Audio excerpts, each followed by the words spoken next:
நெல்லை மாவட்டம் பத்தமடை அருகே 39 மணி நேரமாக சிக்கியிருந்தவர் தற்போது மீட்கப்பட்டுள்ளார். தோட்டத்தில் வெள்ளம் புகுந்ததை அடுத்து மரக்கிளையில் இருந்தவர் தற்போது மீட்கப்பட்டு வரும் காட்சியை நாம் பார்த்து வருகிறோம். இது தொடர்பான விவரங்களை தருவதற்காக நமது செய்தியாளர் பூபதி ராஜா இணைகிறார். வணக்கம் பூபதி ராஜா, விவரம்.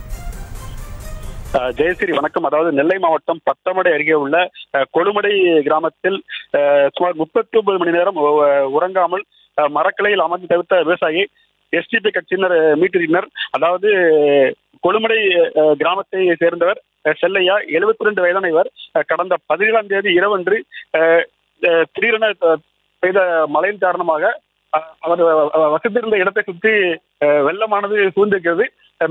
வெள்ள நீர் கால்வாயில் உடைப்பு ஏற்பட்டு அதிக அளவில் வெள்ளம் வந்ததால் தோட்டத்தை சுற்றி அவர் வளர்த்து வந்திருந்த 20க்கும் மேற்பட்ட ஆடுகள் கண் முன்னே வெள்ளத்தில் அடைத்து சென்றிருக்கிறது. இதனை பார்த்த அதிர்ச்சியில் செய்வதறியா திகைத்த அவர் மரத்தின் மீது ஏறி அமர்ந்திருக்கிறார்.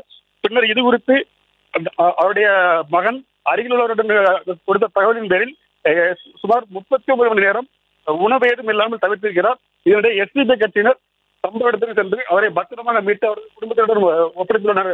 ஜெயசரி.